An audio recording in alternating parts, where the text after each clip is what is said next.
Wi-Fi coverage එක වැඩි කරගන්න ඕන නම් හරි LAN ports කිහිපයක් ඔයාගේ network එකට ඕන නම් මොකද කරන්න? පරණ router එකක් ඔයා ළඟ තියෙනවා නම් access point එකක් විදියට මේ router එක use කරලා Wi-Fi coverage එක වැඩි කරගන්නවා වගේම wired විදියට computers, printers වගේ තව devices ඔයාගේ network එකට connect කරගන්න පුළුවන්. ඔයාලා ළඟ තියෙන router එකක් access point එකක් විදියට හදාගන්න කොහොමද කියලා මේ වීඩියෝ එකෙන් බලමු.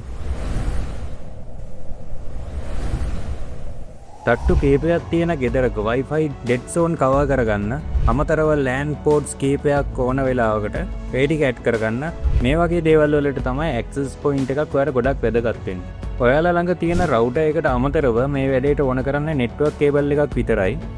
මුලින්ම router එක access point එකක් විදිහට පාවිච්චි කරන්න පුළුවන්ද කියලා check කරගන්න ඕන. ගොඩක් වෙලාවට හැම router එකකටම වගේ මේ feature එක තියෙනවා. ඔයාලට මේක check කරගන්න ඕන නම් router එකේ brand එකයි model එකයි Google එකේ search එකක් දාලා බලන්න. access point එකක් වැඩ කරන විදිය මුලින්ම සරලව පැහැදිලි කරගමු. internet router එකට network cable එකකින් access point එක connect කරගන්න ඕන මුලින්ම. මේ විදිහට access point එක connect කරගත්තාම wireless විදියට Wi-Fi වලිනුයි ඒ වගේම wired විදියට LAN ports වලින් devices connect කරගන්න පුළුවන්. ඊළඟට මේක කරන්න කොහොමද කියලා බලමු. router එකක් මේ විදිහට access point එකක් විදිහට පාවිච්චි කරනවා නම් මුලින්ම මේ router එක access point එකක් විදිහට configure කරගන්න ඕන. ඒකට මම මුලින්ම මේ access point එක විදිහට පාවිච්චි කරන්න යන router එක computer එකට connect කරගන්නවා. දැන් router එකේ IP එක type කරලා enter කරනවා.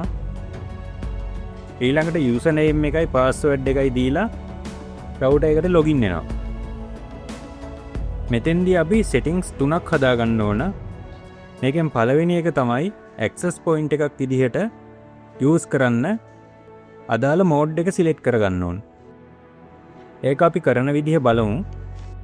මෙතෙන්දී ඔයාලට මේ වගේ option කීපයක් බලා ගන්න පුළුවන්. මේකෙදී access point එහෙම නැත්නම් bridge කියන මේ විදිහ නමකින් ඔයාලට බලා ගන්න පුළුවන් ඒ option එකක්. ඒක select කරගන්න.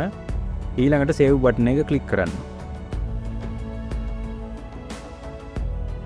ඊළඟට Wi-Fi settings හදාගන්න ඕන. මෙතෙන්දී ඔයාලට SSID එකයි, ඒ කියන්නේ Wi-Fi name එකයි, preset key එක, එහෙම නැත්නම් password එකයි set කරගන්න ඕන. ඒකත් අපි කරන විදිහ බලමු.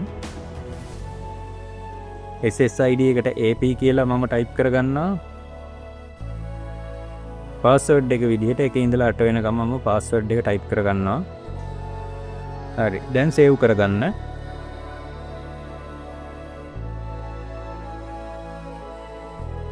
මේ configuration එකේ අන්තිමට DHCP server එක deactivate කරගන්න ඕන.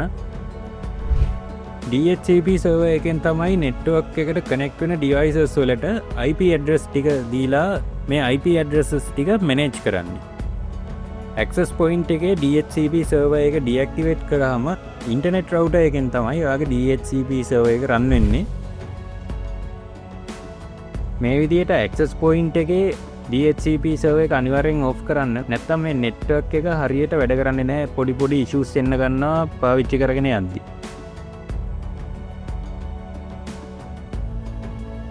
හරි, දැන් settings ටික අපි change කරගෙන ඉවරයි. ඊළඟට අපිට තියෙන්නේ මේ router එක restart කරන්න. සාමාන්‍ය විදිහට මේක restart ගිහිල්ලා yes කරලා restart වෙන කමක් නැහැ. එහෙම නැත්නම් මේ විදිහට આવොත් restart කරද්දි current settings වලින් restart කරගන්න. ඔයාලගේ routers වල interface මේකට වඩා වෙනස් වෙන්න පුළුවන්. ඒක නිසා තියෙන menus වලින් එහාට මෙහාට ගිහිල්ලා මම මේ කියපු දේවල් තුන හොයාගෙන ඒ ටික අදාළ විදිහට change කරගන්න. හැම router එකකම වගේ පොදුවේ මේ settings ටික තමයි වෙනස් කරගන්න තියෙන්නේ.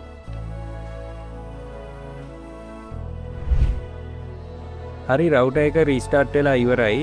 ඊළඟට මේ internet router එකට අපි access point එක network cable එකකින් connect කරගමු. මෙතෙන්දි මම LAN 1 කියන එකට තමයි internet router එකෙන් එන network cable එක connect කරන්නේ. දැන් අපි access point එක හරියට වැඩ කරනවද කියලා check කරලා බලමු. මුලින්ම network cable එකෙන් check කරලා බලමු. router එක connect කරපු ගමන් මේ IP එකෙන් load උනේ internet router එකට. මම speed test එකක් දාන්නම් බලන්න.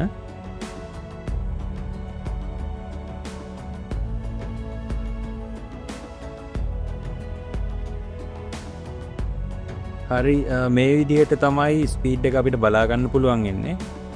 දැන් අපි නෙට්වර්ක් කේබල් එක ගලවලා ඇක්සස් පොයින්ට් එකේ Wi-Fi එකට කනෙක්ට් වෙමු.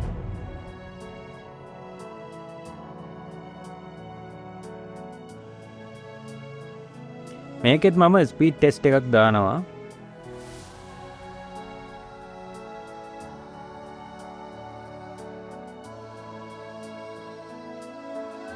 මේ විදිහට තමයි අපි කරපු ටෙස්ට් දෙකේම රිසල්ට් එක තියෙන්නේ.